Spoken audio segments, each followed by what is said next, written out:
All right, moving on, US President Donald Trump's big, beautiful bill has cleared an important hurdle.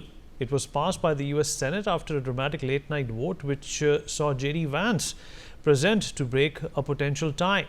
It was cleared by a narrow 51-49 margin as Republicans pushed to deliver the legislation before the 4th of July deadline. Trump has hailed the move as a great victory in order to reduce wasteful spending and secure the US border. Meanwhile, Elon Musk has stated that the bill will destroy millions of jobs in America and cause immense strategic harm, branding the move utterly destructive. Musk emphasized that this bill raises the debt ceiling of the US by $5 trillion and gives handouts to industries of the past while severely damaging industries of the future. Now, the key thrust of the bill is focused on border security and crackdown on illegal immigration in the US, with the $350 billion being allocated for the same. Amidst this, what's interesting is that the US has officially slashed down the proposed remittance tax from 3.5% to just 1%. This will significantly cut down the financial burden on the NRIs who send money back home to support their families living in India. The big, beautiful bill initially proposed 5% taxes on international money transfers made by non-US citizens. Later, it was revised and brought down to 3.5%. Now, the Senate has brought it down further to just 1%, starting from 31st December. The levy will be imposed on the physical transfers. Meanwhile, the digital transfers from bank accounts and credit and debit cards will be exempted of any tax. This deduction on taxes will benefit over 2.9 million Indians living in the United States. Let's talk about this with our guest. Joining us on the show is Ambassador Bhaswati Mukherjee, former diplomat, Pathakrit Pine, geopolitical expert, also with us on the program. Dr. Sharat Kohli, senior economist, here with us as well. Mr. Sumit Peer, political commentator, senior political commentator. Last but not the least, Dr. Jayajit Bhattacharya, president of the CDEPR.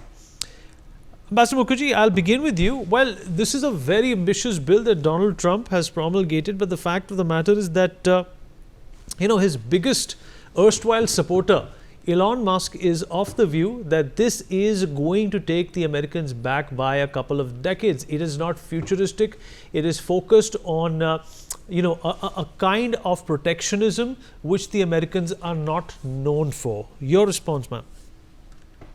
Actually, I think the biggest falling out between the two was about this so-called big beautiful bill that Trump used to keep talking about.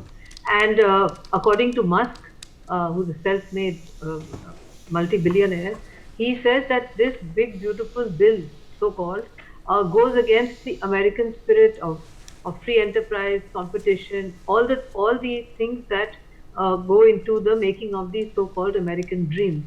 So at one point, there was talk about possibly Trump, watering down some of the provisions to which Musk had deep reservations, but obviously the falling out came too soon and he hasn't done that.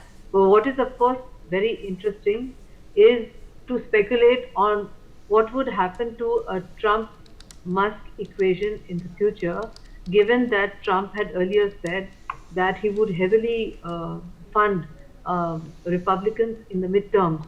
Clearly, that's not going to happen. And there are several other sectors where he has said that he would throw strong support. That's not going to happen. But the passing of the bill before 4th of July, no doubt, is a triumph for Trump personally, because we have always gone through this drama whenever it's time for the winter or summer break of the passing of bills. So no doubt, whatever Trump stands for, he has enough either clout or bullying power to have got the bill through. What is of great importance to us from the perspective of remittances is that the initial tax of 5% was met with a hue and cry all over the United States, and that has been brought down to 1%. Is very good news. It's also very good news that they can remit through their bank accounts without any tax. So from an Indian perspective, that would be the most important development. But from an American perspective, for somebody like Musk to be so critical means that this bill has got many, many loopholes and many provisions which are actually extremely harmful to the American economy in the short, medium and long term, and also goes against the spirit of free enterprise, which America had brought to the world, and which is actually symbolized by the Statue of Liberty, which used to ask everybody who wants to come to America, because all these people contributed to the greatness of America and the American dream, and that has been completely reversed, like Hegelian dialectics on its head. He's turned around the American dream also on its head. Beneath. All right. Dr. Kohli, how do you look at this bill? You know, there are obviously implications towards every sector.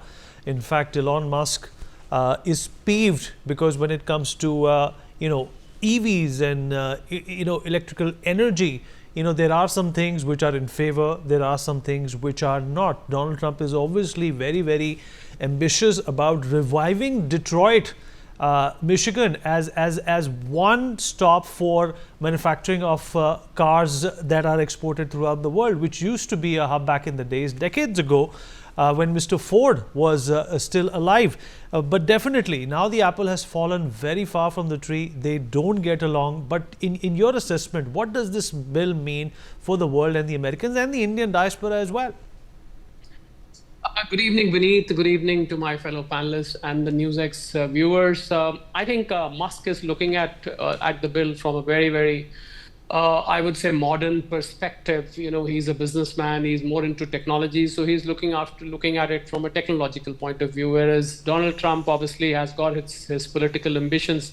He too is a businessman, but he's more traditional in his approach. I've gone through the bill. If you read the bill in fine print, you will find that it is more centered around protecting the more legacy-based business, less focused on technology-based business. So that's one huge difference of opinion which both of them had on the bill. And the bone of contention between the two was the bill, as we all know. I mean, it all started from the bill when the subsidies on the contracts being given to Musk's businesses were revoked. And of course, when the tariffs came in, the cars being made by Tesla, they also came under scanner because a lot of spares being imported by Tesla came under tariffs. So there were a lot of things which were happening. And considering that Mr. Elon Musk was basically heading the DOGE, the Department of Government Efficiency, and he felt that this big and beautiful bill, I put it in inverted commas, it's been called big and beautiful bill, that this is going against the ethos of bringing in government efficiency. He says this could put America under debt in the next few years to the extent of $2.4 to $2.5 trillion. And we should not forget that every 18 months, America adds about $1.5 trillion of debt to its exchequer. It's already around 35 to 36 trillion dollars on an economy size of 29 to 30 trillion. So it's an over-leveraged economy. In economics, we call it as an over-leveraged economy. So there was the difference of opinion. Then, of course, there was war of words and this and that. There was clash of egos.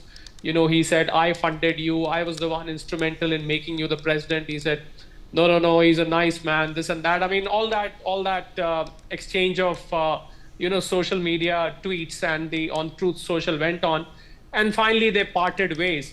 But I still feel that somewhere down the line, Donald Trump, the outcome of this bill would be known, but a first look at the bill, Vineet, clearly indicates that it can lead to loss of jobs. My own assessment is it can lead to fall of value of dollar. Dollar can go down. Jobs will go down. It will not provide the impetus which is required to push the technology. And as far as Indians are concerned, yes, I mean, the total remittance last year, which came in the year 24, was about $130 billion.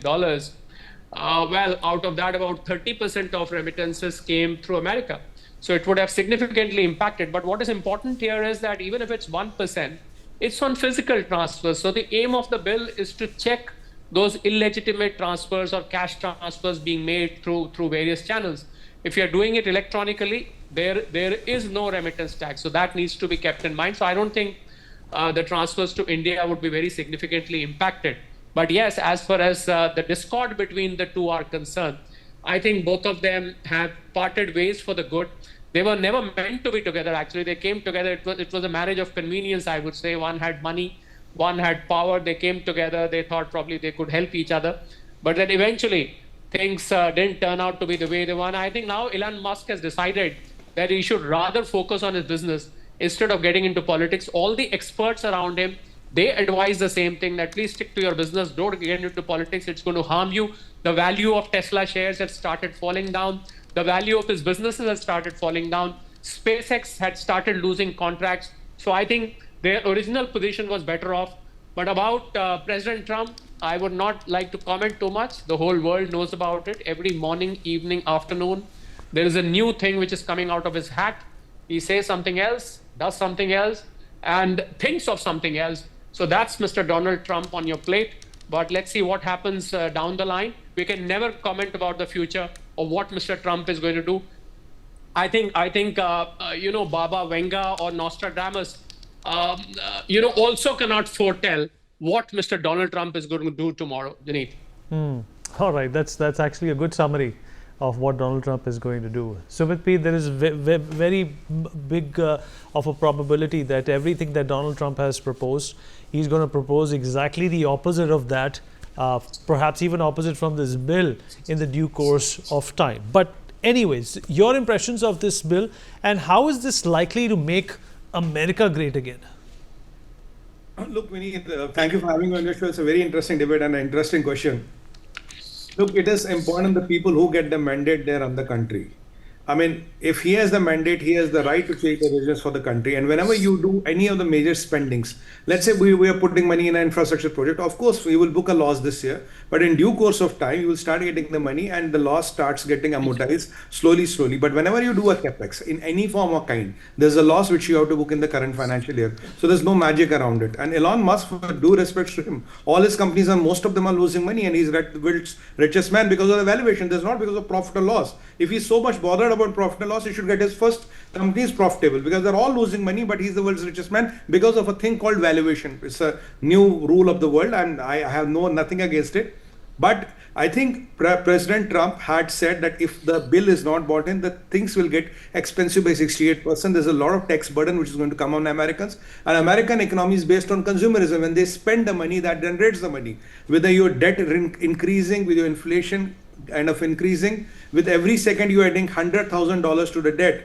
Possibly this was a stimulus package which he thought in his wisdom will revive the economy, will give more money to the Americans, and the petrol going at $67 a barrel would be an ideal combination. Where are the hard ones? There are three hard ones. First of all, when Trump tried to put tariffs in place, Elon Musk went to Trump and tried, no, don't put tariff on China. He used all his might to stop Trump. Trump did not agree to him. Secondly, Chinese started giving him trouble with his plant in Beijing. He said, there were a lot of problems. Third point, his SpaceX started having problems. Fourth point, his shares in the European market dropped substantially. It was for the first time that the BYD sales has taken over the Tesla shares. BYD had $15 billion of ready stock, and when this fiasco happened, they cut their prices by 30%. And that is how they took him over in Europe. Even in America, the Tesla showrooms were getting attacked. His personal net worth, when he had a spat with Trump, eroded by $14.3 billion on the same day. And overall, I think he lost more than $100 billion since he entered DOGA. But the bigger game plan was to become an informal leader, was to become a leader who can dictate to the Trump what to do, what not to do, what is right for the president and what is not right for the president. Yet he cannot be the president of America because he's not a naturally born American citizen. It's like, I won't have the power. I want to have all the power, but I don't want to have the responsibility. I am not fighting the elections, yet I'm going to tell you and dictate you what to do. If this is the precedence which is led to happen, tomorrow somebody can come here and say, Mr. Modi, what are you doing? Whatever you're spending on capital expense, $330 billion is not the best thing to do, because my mathematics tells you will have losses in your budget. You will be putting much more financial loss this year. But the argument will be, I'm building the infrastructure which is going to give me dividends in the next 20 years or 30 years down the line. For example, Bharat Mala, Sagar Mala, do you get the dividend now?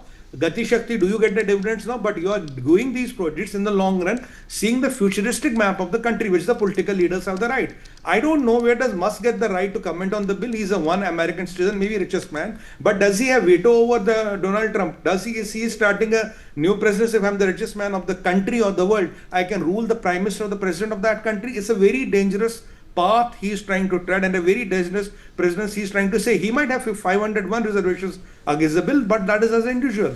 But his reservations cannot be accounted for votes. If he thinks he has put $300 million in Trump's campaign and he will buy 350 million American votes and their voting power, and his 300 millions will vote over the 350 million votes cost, then he's wrong. That is not how democracies work. Then he can look for Pakistan, or he can look for some Islamic country where these things might be possible. They won't happen in America. The question is that when Trump came and he said, we are not going to give you those EV subsidies, $7,000 per car, approximately. Secondly, by 2028, Biden had already suggested these many 40% of the cars will be EV. Trump says no need for that. We don't need EVs. We're happy with the petroleum cars. So if you look at the overall impact, you lose $7,000 per car, and you lose the 2028, where you and your buddy China had prepared to take on the American market with 40% of your cars. That thing is not going to happen. So there are a lot of complications to that. And there's one more theory which we need. I don't know that. The Iron Dome which Trump is trying to build, which will cost maybe some $100 billion in due course of time, and Elon wanted a loin spy in that, which possibly Pentagon was not happy with, because he's not a born American citizen, and he wanted to hire satellites to them, which Pentagon said no, we are not comfortable with it. You outrightly sell the satellites. So there's some fiasco which is going on there as well. So suddenly, due to Chinese pressure, due to Tesla's foreign market share, investors coming after him, his personal net worth eroding, he suddenly thought that what he will do is he will go and attack this bill. So is this bill about losing my personal goodwill, my wealth, or is it bill about overruling a democratically elected president? If you have to rule a democratically elected president, you get elected next time and you scrap the bill if it is within your power. So that is my take on it. The right and wrong, time will come. As far as Indians are concerned, our remittances, this tax is 1%, which is very good. I'm very happy with that. I want $150 billion to come to my country. I want not 30. I want 50 come from United States of America. That is what I should be bothered about. And I'm Vineet, in the last, it's a very dangerous trend. If an industrialist can come up in America and start dictating terms to Trump, there can be somebody who will come up here tomorrow and start dictating terms to Modi. Do we want that to happen? That's the call what the countries have to take. Absolutely. Pathikrit, so far, Pathikrit, are you there with us? Pathikrit? Yes, I'm there. Okay. Pathikrit, so far, whatever Donald Trump has envisaged or made a part of his manifesto has not, come up clean. Do you think this is also a test of his popularity and his ratings, considering the fact that, a lot of flops have occurred, which Donald Trump said that he will fix when he was trying to assume office? Look, Vineet, if we go by the popularity index of Donald Trump, then it will have tremendous fluctuations every morning, afternoon, evening, at night, and then you have to do a separate show on that. That is something beyond calculation. All I can say is this: let's not presume that Elon Musk is at fault or Trump is at fault. I will not get into that. Elon Musk himself is a very big industrialist. He understands business of the future. And it is also a given that in most of the countries, major industries actually depend on subsidies of government. And so Musk is no exception. The problem is with the pattern of governance. It is not that in Indian government there are no differences of opinion. It's not that within the cabinet of Modi government there is no differences of opinion. It is not that the center doesn't have differences of opinion with the constituent states of the country. But there is something, in terms of limiting the acrimony. And that is where the nuances come, whether you talk about our diplomacy or whether you talk about how the governance is run within the country, that there are certain times we will not take our acrimony public or our differences of opinion public. This, has been a new trend in America. You can say is an extension of the democracy. Is it helping them? Well, I don't think it's going to help them. Elon Musk is making it very apparent that his business actually depends on the kind of dolouts that is given on certain industries, especially the renewable energy and on probably on the space project itself. That is a reality. So that also means that in case of United States, when you talk about the large amount of hype about American entrepreneurs is actually essentially about the kind of subsidies they get from the government. That is one thing. The other big issue is this. Trump is actually what he's doing is that he is trying to, spend more on the legacy business and he is spending less on the business of the future. You can say that he is just ensuring that his vote bank gets consolidated more. The problem of debt of United States, which keeps on spiraling every one or 2 years, I mean, when was the last time America was concerned about federal debt? The issue is this: the Americans think that de-dollarization or devaluation of the dollar will never happen. They can keep on printing the dollar and manage that debt.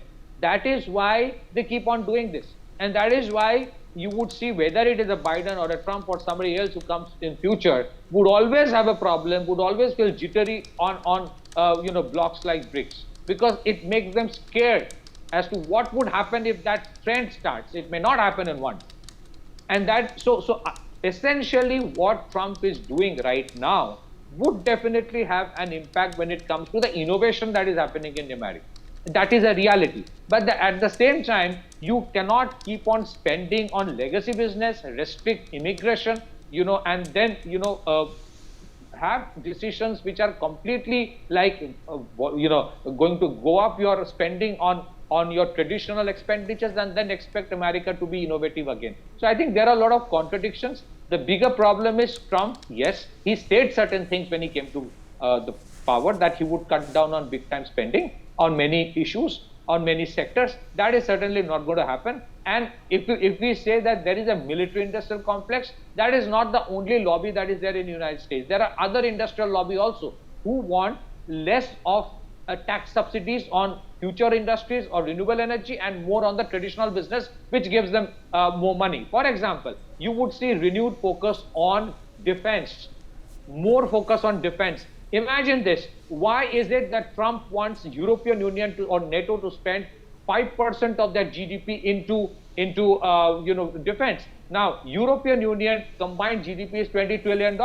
So 5% of that comes to something roughly around $1 trillion they want them to spend every year. 64% of that is imported from United States, which means imagine $640 billion. All right, let me rope in Mr. Bhattacharya also. We have a paucity of time. Let me also, in fact, ask him his opinion on this big, beautiful bill which has divided, which can easily be said as the two most powerful men in the world. There definitely has to be something potently wrong for Elon Musk to decry this on social media, Mr. Bhattacharya.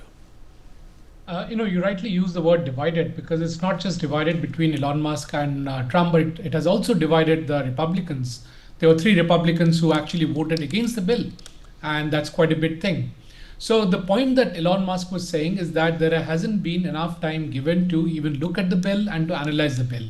And that's exactly what these 3 Republicans are saying. Look, we are voting against the bill because we don't even know what the implication is. And there are second order implications, there are third order implications. And also if you look at the way the bill goes after, let's say, immigration. Now, clearly America was built on immigration. Maybe times have changed and maybe one needs to relook at it. And that's for the people of America and the president of America to look at. But one has to see how deep that cut is. Otherwise, it'll be like the Kalidasa effect. You're sitting on the branch which was created because of immigration, and then you're cutting that down. So it is for the people of America to look at it, but they can't look at it if the bill has not been given to them on time. Also, if you look at the bill, it was touted that there isn't any cut on Medicaid, that there will be no tax on Social Security benefits. But clearly the bill in its current form, before it goes to Senate, does cut on Medicaid quite significantly. It does impact the people of America quite significantly. It also impacts the Social Security benefits. Also, if you look at Trump, if you look at Elon Musk, he had the ambition of being a global politician or global statesman, whichever way you look at it. He was interfering in the elections in Germany. He was, one of the key reasons why AfD gained about 10% of vote share in Germany, and that's quite significant. From there, it seems that his ambitions or his political ambitions has been curtailed because of his differences on this bill with the president of US. So clearly, if somebody's ambition is curtailed, there will be distastefulness. There will be a spat between the two power centers, if one can call them. And clearly, that's going to have its implication as we move forward. Elon Musk himself is struggling, as has been brought out by the other people on this discussion.